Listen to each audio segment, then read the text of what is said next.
Hello, I am Martin Dustos Walters, and today Cynical Nerds is bringing you a little look at Duelyst. It's a CCG game that I recently found while looking on the Hearthstone Reddit, and with everyone complaining on there a little bit, they wanted to have some ideas of options of other games they could play, and this is a very good one, and I'm very happy that I came across it. It's very similar to Hearthstone in a lot of the elements of how you get cards. You have your gold down here at the bottom, you need 100 gold to get a pack. You have your daily quests. Here, destroy 5 minions in one game, deal 40 damage in a single game, you get this much gold. All seem very familiar to you from playing Hearthstone. You can also buy orbs, they're called here. They're not called packs in this game, but the same kind of thing. But at the minute, there's a lot of ways to generate free gold. It's still in beta, and it's quite still... Oh, how do I say? It's not stuck in the same thing that Hearthstone has, because if you jump into this early, you're not coming up against everyone who's already got all the cards. Everyone's still experimenting. A lot of people don't have a lot of cards, so you can go along with the basic decks that they give you at the start and quite happily play along, as I have been. You can find your collection here, and you'll see that there's 1, 2, 3, 4, 5, 6 different factions, much like the classes in Hearthstone. These are all the class-specific cards for each one of them, and you have your neutral ones as well, and you can go across, see all the different ones, see the number you have. Everything is very, very familiar. You've got the mana cost at the top, you've got the attack and the health of the minion, you have abilities like flying on this one, provoke, which is basically taunt. You also have to see the same way that they use the crystals to show you the rarity of the cards. You've got epic cards here, you've got rare cards here, and there are somewhere in this collection a couple of legendaries that I was lucky enough to pick up. When it comes to actually playing the game, you have a few options. You have the ranked ladder, which is the same ladder as you'll find in Hearthstone. You have the gauntlet, which at the minute you see there, it's only open. It's not always open at the minute, but it's essentially arena. So if you go in here, enter the gauntlet, earn a prize, draft a deck of 30 cards, play them till you lose 3 times. Sounds very familiar to me. You also have... wrong one. You also have here Training Grounds, which since this game is free and in beta at the minute, it's worth doing this just to check out whether you like the game. You have to do this tutorial, which will just let you know how everything works. And all of these here, which you see that I've been doing them, they are one turn to kill the boss, lethal puzzles basically. But they also introduce you all the different keywords that are on the cards. So you have things like charge, it's not called charge in this, and provoke, which is like taunt, and it just teaches you how they work by having to do a little lethal puzzle, and when you do them you earn some gold.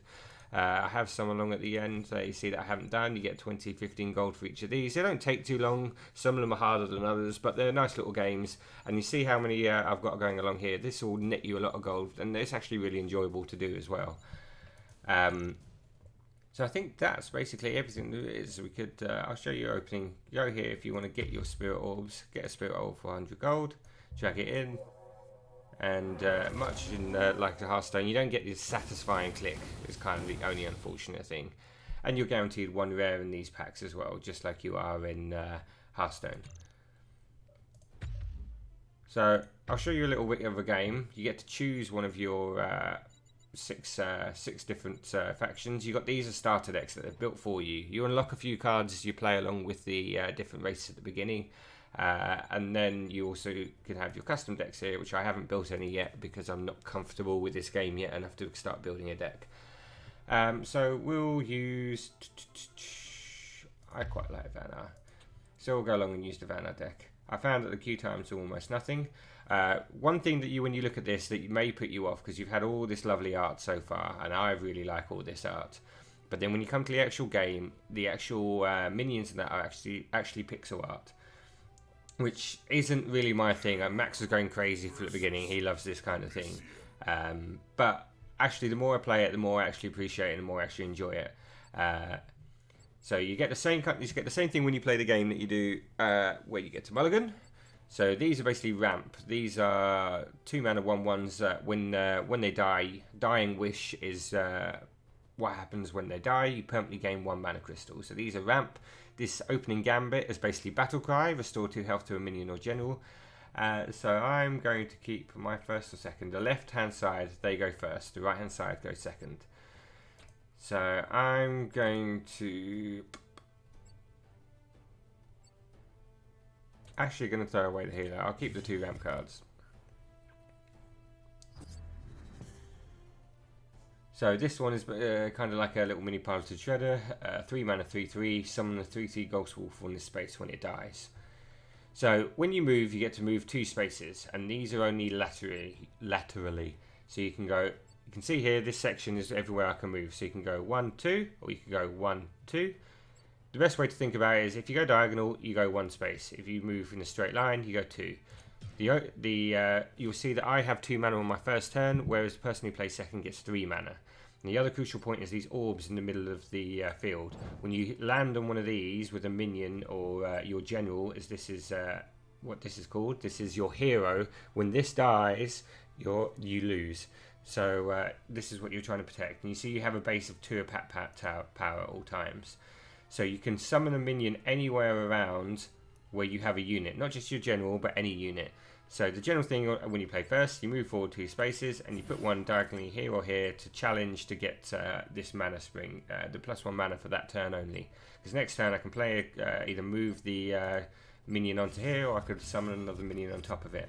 The standard thing that he's going to do is move forward 2 spaces, place a minion, the 2-drop on there, and he'll hope to have another 2-drop that he can then put on the next one. Oh, and he rather annoyingly managed to get the RNG. This one summons a random 1/1 anywhere around it, and he managed to steal the mana crystal that I was so hoping for. So, but we've still got quite a good 3-drop, and we've got relatively decent. Do I want to use that on something? So first thing I'm going to do is go kill this little guy. You can actually queue up actions in this in the same way. You don't have to go through everything as you would, like wait for all the animations to finish, which is quite nice. So I'm actually going to use this to get rid of this, deal 1 damage and stun it, which is just deal 1 damage, and then we're going to play our nice little 3/3, and we're actually going to play it here because I don't want one of these 1/1s plus the general moving to be able to kill it. If I play it somewhere here, the general can attack it, one of these 1/1s, and he'll still have a 1/1 left, which isn't necessarily the best trade. Here still threatens to kill something and is in the general zone.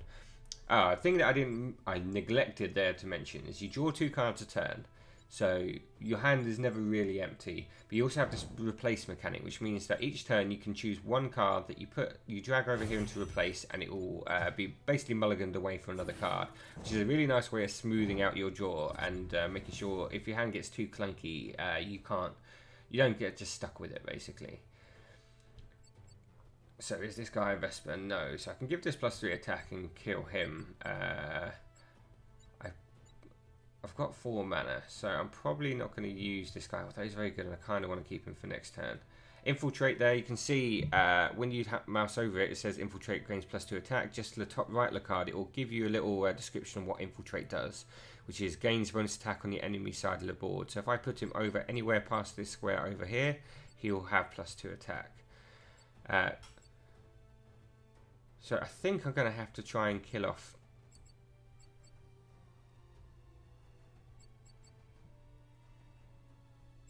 I need to kill off that big guy, probably. I think. Do I want to chuck the mana crystal away? It's kind of getting past the point where I want to play that. Okay, so we've got the heal 2 guy. So I give him +3 attack. He's now going to be able to kill this. You can move through your own units, but if your path is blocked in these ways with the other units, you cannot move through them. And I'm going to put my Infiltrate guy down this side. He's got 3 health, which keeps him out of the range of the general, and he's going to have 4 attack just from being on that side of the board.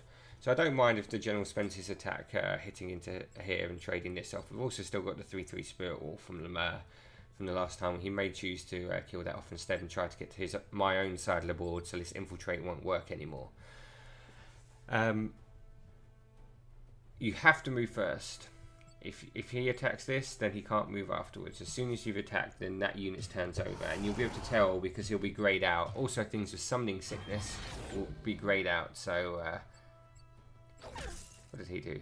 He's Deathwatch gain +1/+1. This is incredibly annoying because this is every time something else dies, he gains +1/+1.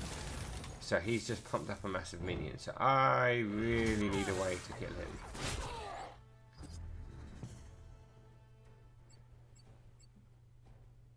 I'm not sure that that's going to be enough. I don't really...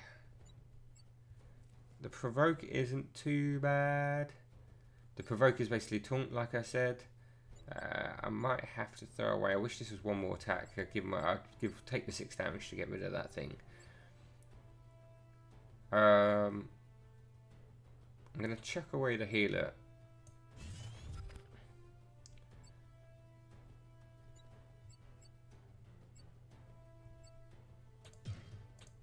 So we're going to put the provoke here in between both of them. And we'll summon down the spirit wolf. The spirit wolf summon a man. Miniature piloted shredder, that's what we'll call him. Yes, I have to learn all the cards. I can't even remember the name of the cards when I'm playing Hearthstone, let alone when I'm playing this. So basically this minion means, you see the little aura he's given out, every other enemy minion around him has to kill him before they can move or attack another minion. So essentially he's going to be, I'm forcing him to trade this into here, or not trade, to kill this into here.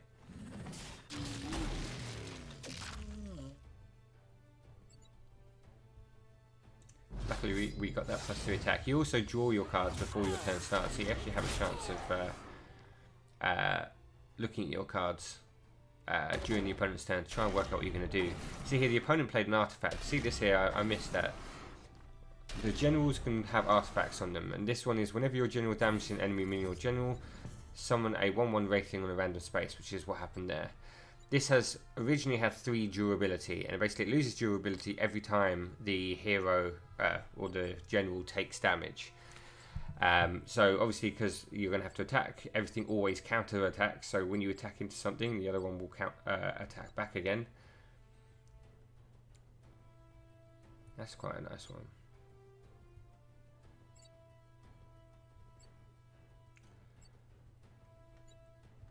So I actually don't need this anymore. So I'm going to turn this minion into a 3/3 ranger.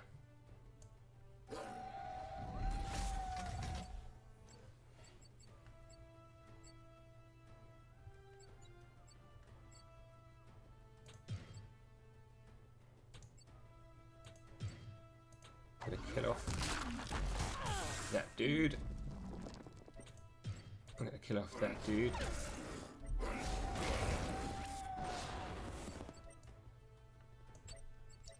I'm going to buff up this guy since he's a Vesper. And I'm going to put a taunt over there.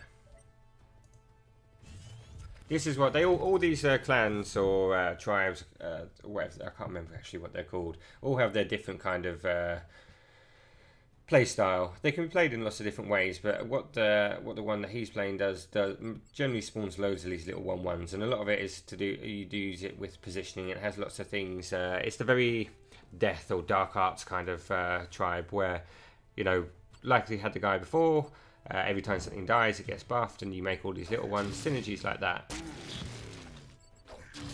I have this one has some of the ramp going on, but there's enough different things, and no one's worked out how to play this game yet in such a way that anyone really knows exactly what to do. So this guy, he just played this guy. He has flying. What flying does is you don't have the movement limit. As long as he's alive, he can move anywhere on the board, which, as you can imagine, is actually pretty nice. Now my biggest problem is this guy here. I could turn him into another 3/3.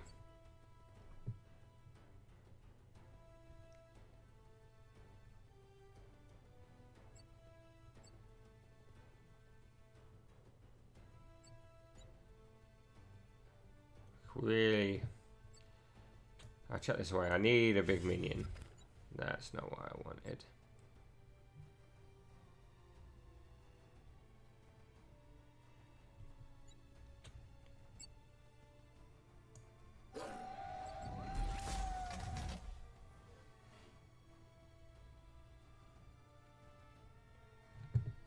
Don't have a good way of doing this because of how these 1/1s are blocking my movement.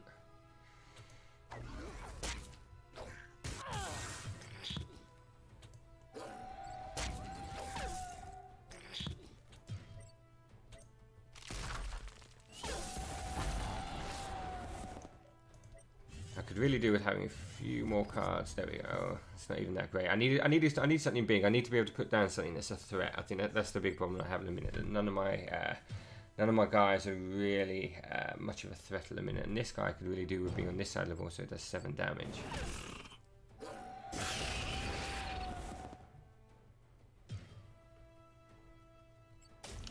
Destroy my minion. Get a 1/1. Forever strong. Because you use your health so much for minion trading this, it is a very real resource, and you do have to be very careful about how you use it. So he's got the same.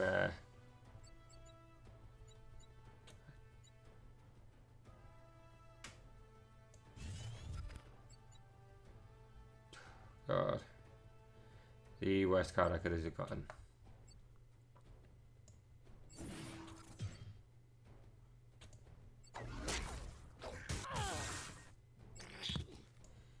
I think I have to use these cards to try and.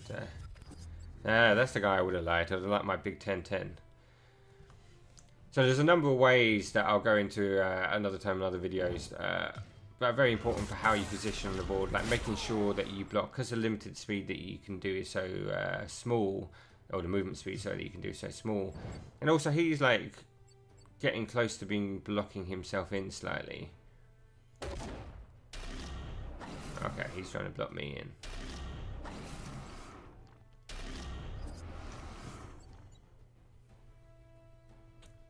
That's never going to be useful for me. And that, unfortunately, means I can only play one thing. 1, 2, 3, 4, 5, 6, 7. He's probably got me here. Almost anything's going to get me.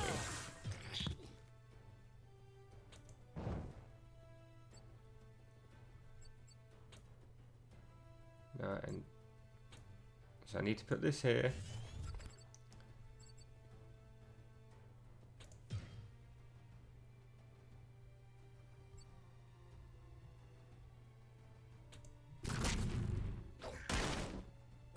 I possibly should have attacked him, thinking about it.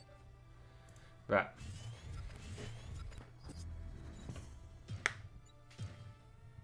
yeah, I was kind of expecting that card. I've seen that one before. It's got give everything +2 attack. It's basically, here we go, Savage War. You're watching the equivalent of Force of Nature's Savage War for this game.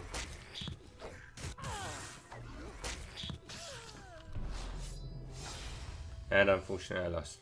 But hopefully that gave you a good look at the game, and I highly recommend you go and play this game. It's really, really good, really easy to get into with the tutorials the way they have them, because they're really good fun on their own. And then once you play a couple of games with the pre-made decks they've done, you'll see whether you like it or not. So it's definitely worth giving it a shot. Jump over to the Duelyst Reddit, because if you go to the Duelyst Reddit, there's a thread at the top which gives you some links for or some codes to use to get, I think, 100 gold free when you actually join up to the beta. So it's worth going over there, looking at it. It'll give you all the links and all the relevant information. It'll give you lots of information on guides to look at if you are interested in looking at it more. So I'll put that into the show notes for you, so you can jump over there. So yeah, hope you enjoyed this. Hope this helped you, and see you next time. Bye bye.